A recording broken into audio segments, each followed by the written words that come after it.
Hello, my name is Norah, and I'm going to read Amelia Bedelia Talks Turkey by Herman Parish. Pictures by Lynn. Amelia Bedelia Talks Turkey.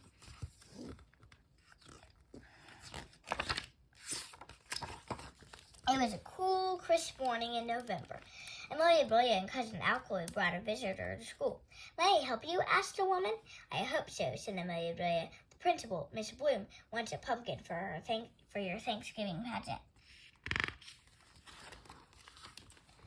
"Are you Amelia Bedelia?" said the woman. "That's me," said Amelia Bedelia, "and this is Cousin Alcoy." "Here, there," said the woman. "Mrs. Bloom asked me to meet you. I'm Miss Carson, the acting principal." "You convinced me," said Amelia Bedelia. "Will you play a principal in the pageant?" "I'm not playing a part," said Mrs. Carson. I am the principal until Miss Bloom returns." "Where did she go?" asked Cousin Alcoy. "Flew," said Mrs. Carson. "Flew?" said Amelia Bedelia. "Where did she fly?" "She did not catch a plane," said Mrs. Carson. "She caught a virus. Every third grade teacher is out sick." "That's awful," said Cousin Alcoy. "It gets worse," said Mrs. Carson. "The third graders are supposed to put on the Thanksgiving pageant in a few days. I'm afraid we'll have to cancel it." I'd be happy to help them," said Mrs. Amelia Bedelia. "You would? What a relief," said Mrs. Carson. "Can I help out too?" said Cousin Alcoy. "I'm really handy at building things." "This is wonderful," said Mrs. Carson. "Let's go into the auditorium. I will introduce you to the children." On the way, Mrs. Carson showed off the artwork. "A few students are absent," she said. "Others are new or need parts. You'll have to juggle them around." The stage was filled with third graders. "Attention, everyone," said Mrs. Carson. "Gather around and meet Amelia Bedelia. She is here to help you rehearse your play. Listen to her and do exactly what she says." The kids stared at Amelia Bedelia. "You all look nice," said Amelia Bedelia, "but why are you wearing costumes now? The pageant is a couple of days away." "This is a dress rehearsal," said the boy. "Is that so?" said Amelia Bedelia. "Then why aren't you wearing a dress?" Everyone giggled. "Because I play Miles Standish," said the boy, "but you look more like a pilgrim than I do." "Thank you for saying that," said Amelia Bedelia. "Then you make me feel right at home." "There is one difference," said a girl. "Your shoes don't have buckles." She knelt down and put a pair of buckles on Amelia Bedelia's shoe. "How pretty," said Amelia Bedelia. They remind me of a nursery rhyme. It goes, 1, 2, buckle my shoe. Now I finally understand it.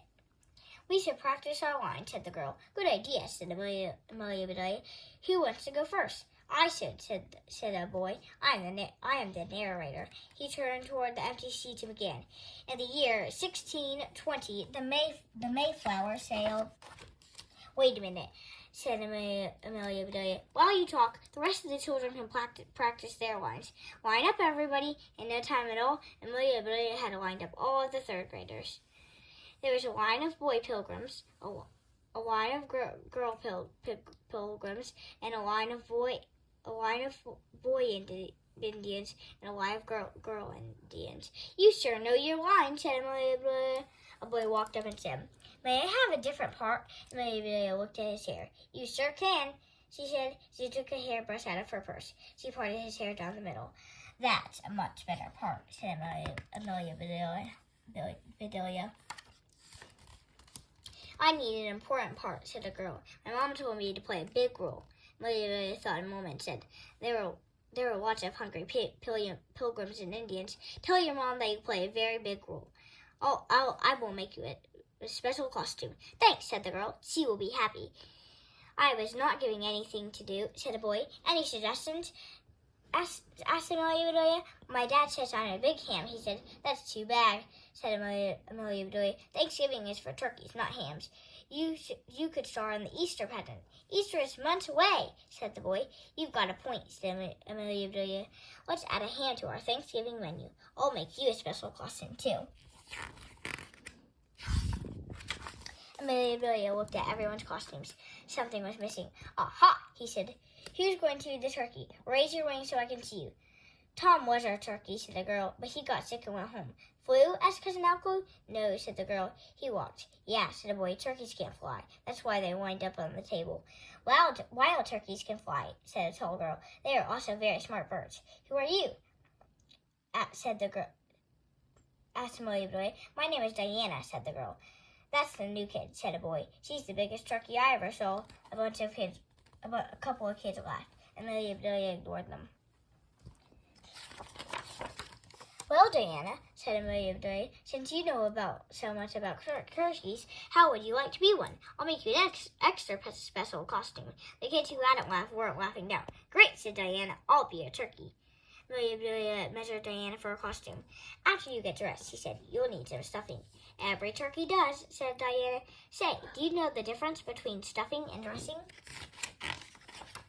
I'm not sure, said Amelia Bedelia. There is a dressing room over there. I wonder where the stuffing room is. One of the Pilgrim girls spoke up. Stuffing is the stuff you stuff inside the turkey. Dressing is the extra stuffing that can't be stuffed in.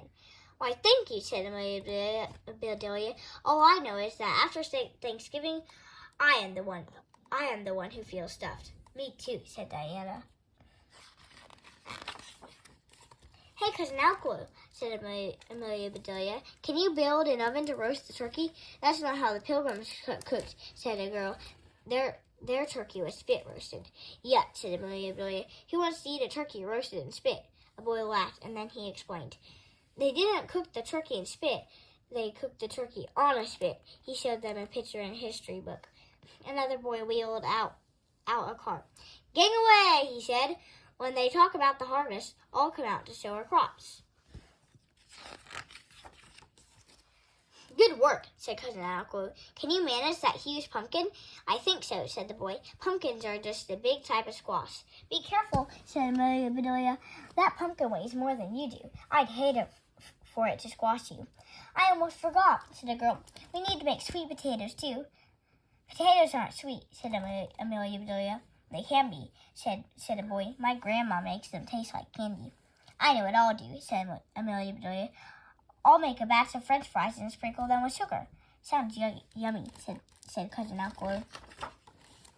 For the next few days, Amelia Bedelia solved problems, big and small. Cousin Alco built props just the way she told them to do, too. Mayflower.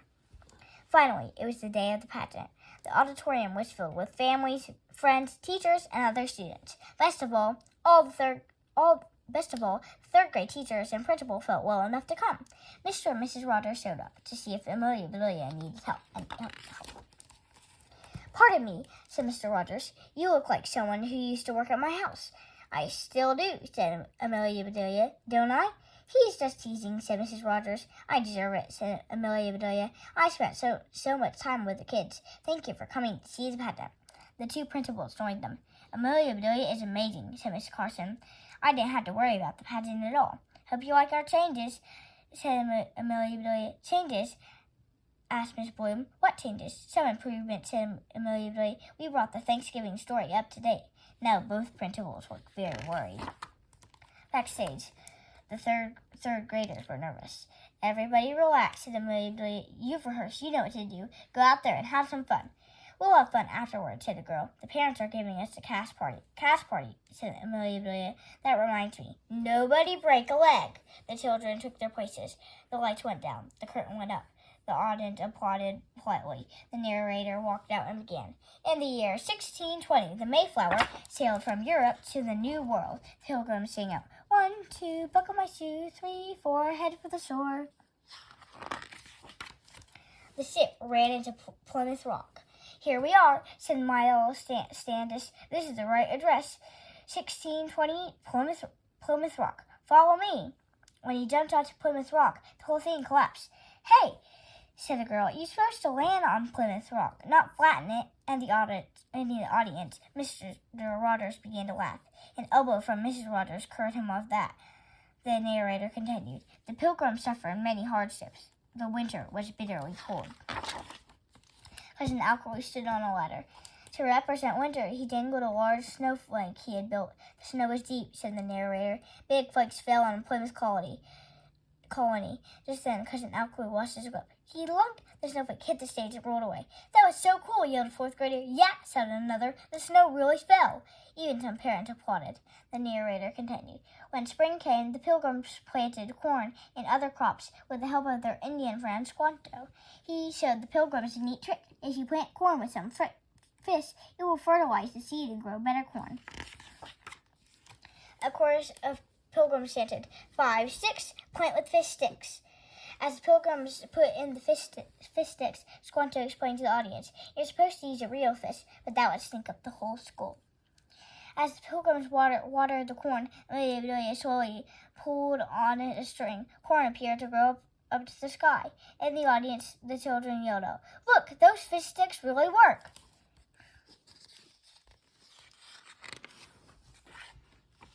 The narrator continued. The Pilgrims took care of their crops. Squanto taught them how to fish and hunt. Working together, said the narrator, they gathered enough meat and fish to last through the coming winter. Backstage, Amelia Bedelia stood on a ladder. She flung colored leaves to show it was full. Suddenly, she lost her balance. The ladder tipped over and squashed. Luckily, the pumpkin broke her fall. "Uh-oh," said Amelia Bedelia. "I squashed Cousin Alcue's squash." The boy in charge of the cart did not notice Amelia Bedelia. He wheeled it out on stage. The narrator continued. When autumn arrived, the Pilgrims harvested corn, beans, and squash. They also gathered nuts. Mr. Rogers saw Amelia Bedelia being pulled out of the pumpkin. He said to Mrs. Rogers, "That is one big nut, all right. I hope she didn't break her leg." They were relieved to see Amelia Bedelia tiptoe off stage. "In fact," said the narrator, "the Pilgrims had so much food, they decided to have a feast to celebrate and give thanks." After they pretended to cook, a chorus of Pilgrim girls sang, 7, 8, set out the plates, 9, 10, invite our Indian friends. They cooked and cooked, said the narrator, and never used a microwave. The audience clapped. Since that first Thanksgiving lasted for 3 days, there weren't any leftovers. The audience clapped louder. Pilgrims and Indians competed in games, but win or lose, they were all good sports. The audience cheered. There was plenty of food, said the narrator. A large roll stepped out on stage. A big ham joined her. They both got plenty of applause. Their parents were very proud. "Hi, Mom." "Hey, Dad." Of course, said the narrator, there was a ton of turkey. When Diana made her entrance, the audience went wild. "Uh-oh," said Amelia Bedelia to herself. Diana was pretty nervous. I'll bet she forgot what to say. Amelia Bedelia called out from backstage. "Psst, Diana," she whispered loudly. "You're supposed to say gobble gobble. Say gobble gobble." All the kids heard Amelia Bedelia. They thought she was talking to them. They did exactly what she told them to do. Gobble gobble. Gobble gobble gobble gobble. The whole audience joined in. It sounded like a flock of turkeys had been let loose in the school. The two children carried out a giant wishbone. As they snapped it, the entire cast hollered, "We wish you a happy Thanksgiving!" As Diana turned around to watch, she lost her balance and fell off the stage, right into the arms of Mrs. Carson. The audience thought it was part of the play. They stood up and clapped loudly. "Bravo! Hooray! Yay!" The cast party was great fun. Amelia Bedelia's sweet potatoes were a hit. So was Diana. All the kids surrounded her. The boy who had called her a turkey said, "Diana, you deserve a new nickname. We would like to call you Wings because you winged it and flew off the stage. What do you say?" Diana nodded, smiled, and said, "Gobble, gobble." Mrs. Bloom and Mrs. Carson joined the party. "Hi, Miss Carson," said Amelia Bedelia. "Thank you for acting in the pageant. I made a lucky catch," said Mrs. Carson. "Sometimes an acting principal has to act fast." "I'm glad you did," said Diana. "I almost got the stuffing knocked out of me." "Amelia Bedelia," said Mrs. Bloom, "this is Thanksgiving. I am thankful for you and Cousin Alcue." "I am thankful too," said Amelia Bedelia. "I am thankful that no one broke a leg." "Or a drumstick," said Cousin Alcue. "Well done," said Mr. Rogers. "I am thankful for both of you. This is the first Thanksgiving pageant I've been to that wasn't a turkey." Mrs. Rogers noticed that the pumpkin's blue ribbon was stuck on Amelia Bedelia. She plucked it off and put it on Diana. "Congratulations," she said. "You are a prize-winning pair." On the way home, Mr. Rogers said, "Thanksgiving is my favorite holiday. I look forward to carving the turkey." Amelia Bedelia was very impressed. She had no idea he was a sculptor. I love Thanksgiving too, said Mrs. Rogers. No presents to buy, wrap, or return. That's true, said Amelia Bedelia. It's all about family and food. I've gotten a new recipe for sweet potatoes. I can't wait to try it, said Mr. Rogers. You are a Thanksgiving expert by now. Not yet, said Amelia Bedelia. There's one thing I was wondering. When you count your blessings and you run out of fingers, is it okay to use your toes? Mr. and Mrs. Rogers looked at each other. Neither one of them spoke for a while. Then Mrs. Rogers said, yes, of course. Mr. Rogers added, that's what we do. He pulled into their driveway. Home sweet home, said Amelia Bedelia. I hope you enjoyed the book Amelia Bedelia Talks Turkey.